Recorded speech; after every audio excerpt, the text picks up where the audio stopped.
G'day everybody, how you going? Welcome back. Very impromptu video this one. So behind me on the ground here, I have a landscape rake off a tractor. For those of you who don't know what that is, it's basically like a hairbrush that's dragged behind a tractor, designed to pick up small sticks, branches, offcuts of lawn clippings, that sort of thing. Not heavy duty, just light duty work.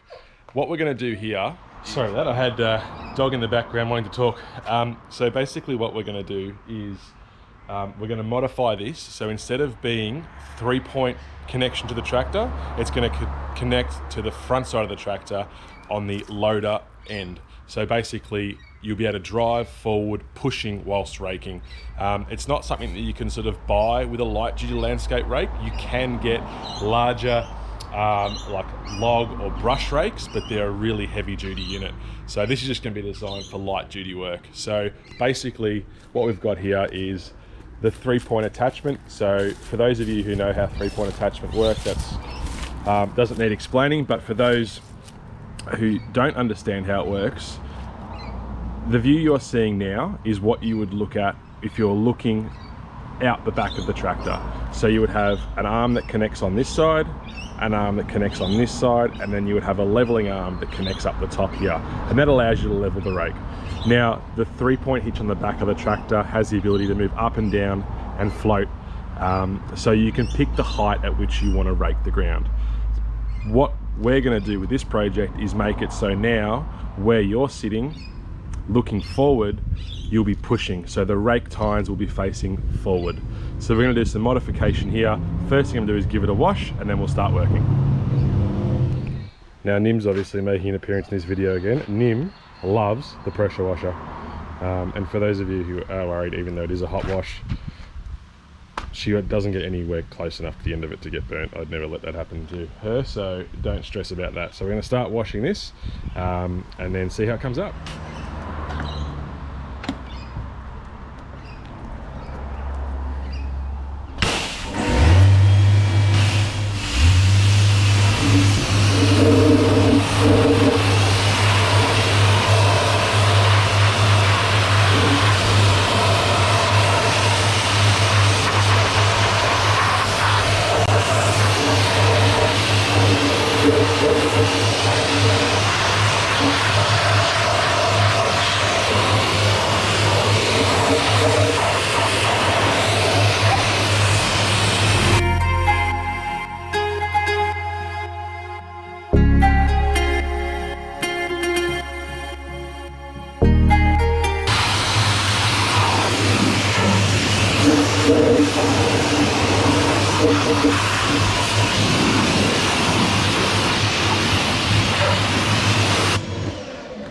Alright, so first thing we're going to do is we're going to dock off the connection points for the 3-point hitch because it's no longer going to be required. So what I'll do is I've got the plasma cutter set up. I'll plasma cut these all off, and then we'll grind them up later to give them a nice straight edge. So let's get stuck into that.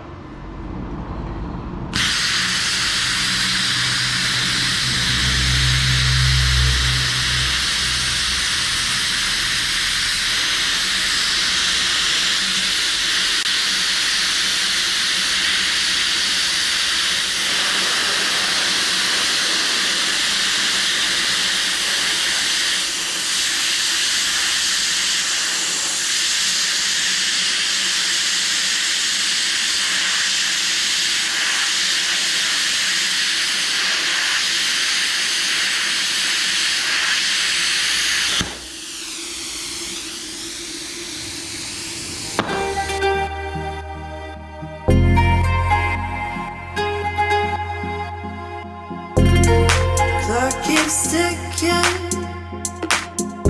as the time flies by. So many times I've forgiven you in my mind. My dreams keep haunting me. I get no sleep.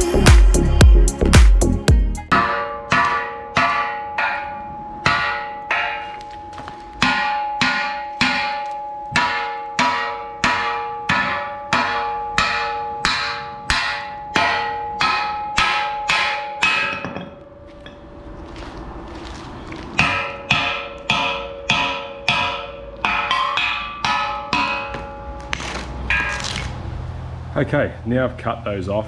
They're very roughly cut off. The hard thing is when you're trying to cut metal that's been welded, there's 2 points. That plasma cutter is designed for a clean cut up to 12 mil, and then up to 18 mil it'll sever. So what that means is it'll be a horrible cut. I also was trying to cut through the existing fillet weld, which you can see here. So you can see how the plasma cutter just wasn't, where it's a different color, wasn't quite able to get through in some areas, which is why it was a bit harder for me to cut that. But the hammer broke it off. That weld actually wasn't very good. It was very honeycomby. But that was why I had to hit it off with the hammer, because it wasn't able to cut quite all the way through. So I'm going to now rest on the mounting plate, the Euro hitch mounting plate, clamp it on, put some magnets on it, and we'll see how it's going to sit.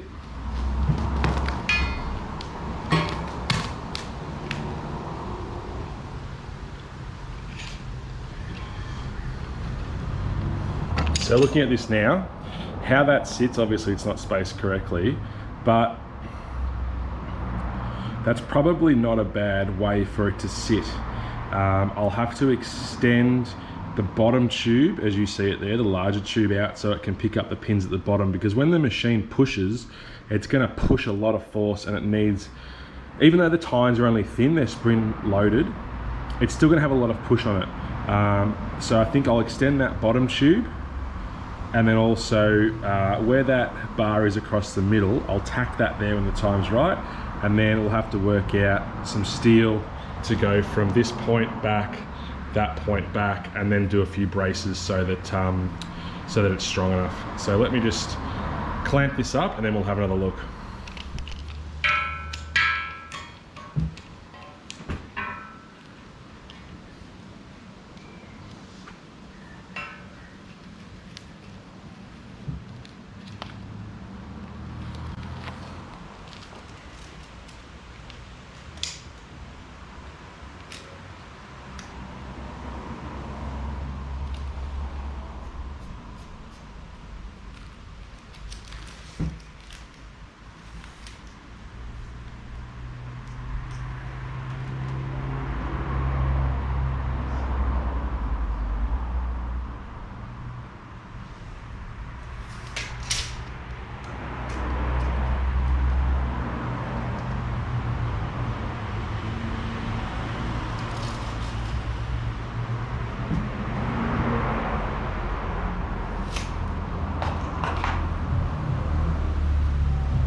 I'm going to cut 2 pieces of that tube at 480 to act as the strength for this, and then we'll run some gussets back for support.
So what I'm going to do, I'm just going to tack these in a couple of places, see how it sits, and then we'll make sure that it's right, and then we'll start burning it on. I get no sleep. I keep thinking I'm in too deep. I keep thinking and the time flies by. I keep thinking that I won't survive. Body won't let me try.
Okay, so happy with how everything is. Everything's stacked. I'm just going to go through now and just start burning all this in and getting it welded up. Still my mind is falling down.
Dreams keep haunting me. I get no sleep. I keep thinking I'm in too deep. The clock keeps ticking and the time flies by. I keep thinking that I won't survive. Body won't let me try. Still my mind is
dodgy. So yeah, basically everything, this gusset needs to be welded. I've burnt this side in here, so we're getting close. We'll do a little bit more welding once these are cleaned up, and yeah, look forward to getting it painted and freshened up.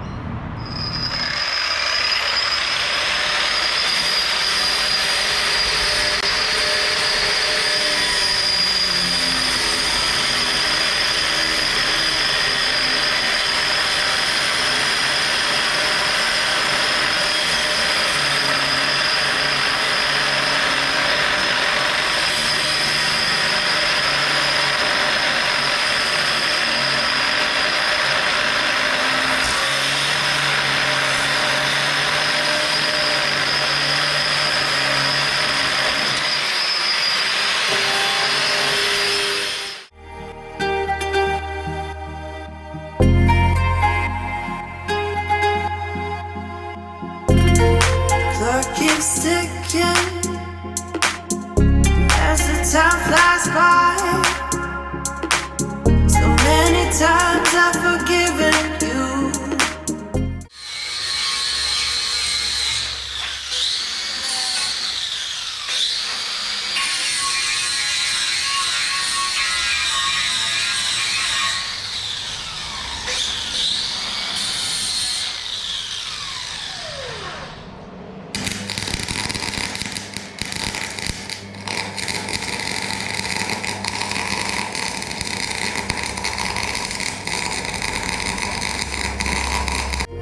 In my mind, my dreams keep haunting me.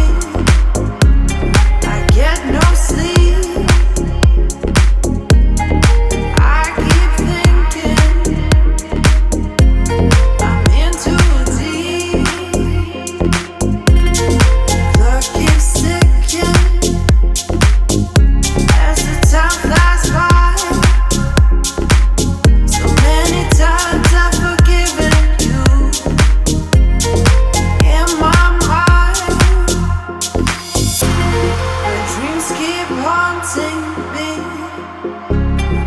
Get no sleep. I keep thinking.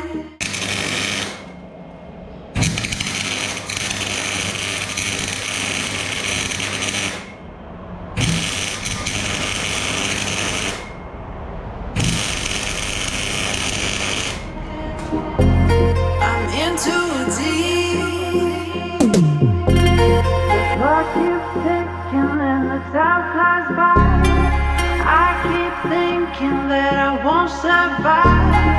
Body won't let me drown. Still my mind is falling down.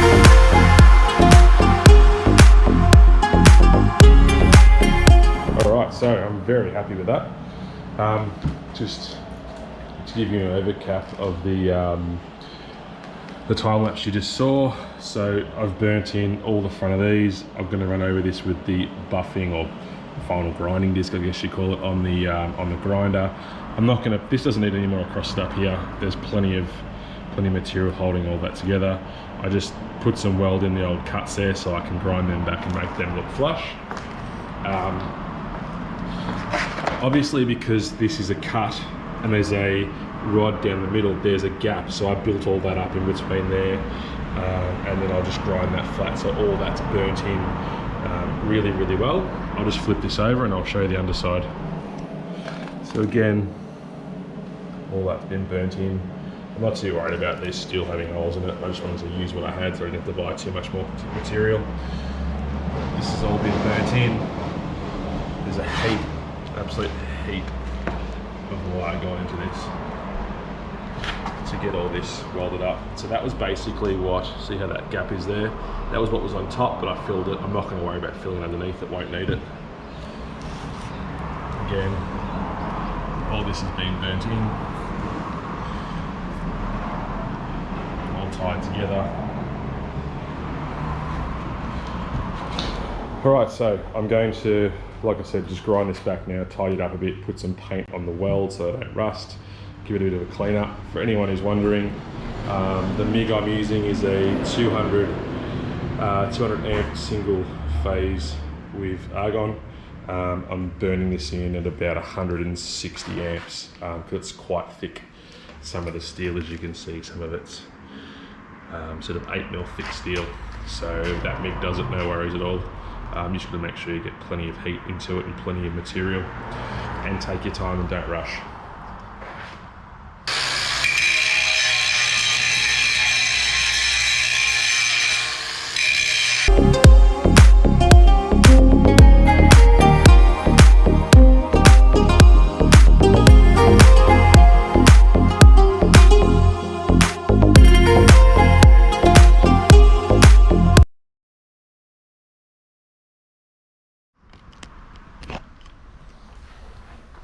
I just wanted to pay particular attention to areas like this. If you trip or something around this sort of machinery and you put your hand on it and it cuts your hand, you don't want any of that sort of thing. So I'm pretty happy with this now. Like I said, it's a bit of farming implementation. So I'm going to just give it a clean, and then I'll hit it with some paint on the welds and we'll go from there. Okay, so I've given it a rinse, let it dry off. I've dried it off with the air compressor as well. Just want to get any of that residual grinding dust off it. I'm going to hit it with some touch-up paint. It's not quite the same, but it ain't going to be there for very long. So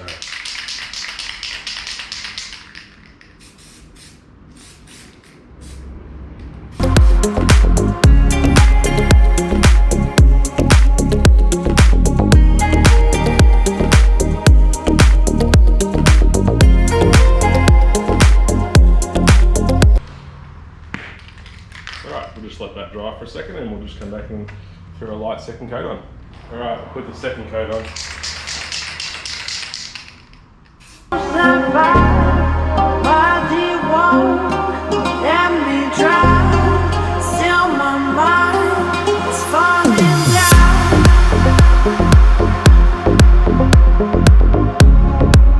Right, so this one's all done. There'll be a video of this actually working next week. It's going to be having its trial run, so I'll make sure I include that on the channel and you guys can sort of see the outcome of it. Total work time for this was probably about 4 hours. Pack up and unpack is a bit of a tricky thing at the moment, but once you have all the gear out, it's actually very easy to do these sorts of projects, so I highly encourage you to do them. Learn to weld, buy some steel, buy a small welder, just have fun, learn how to do stuff. It's a great hobby to do. So that's it for this one. As you can see, it's a very basic paint job. All this is going to get scratched off basically the first time it's used by brush and grass and coming into contact with things. So I'm not too worried about it. It's more just to cover off the welds. So thanks for watching. Please like, subscribe and comment, and I'll see you on the next one.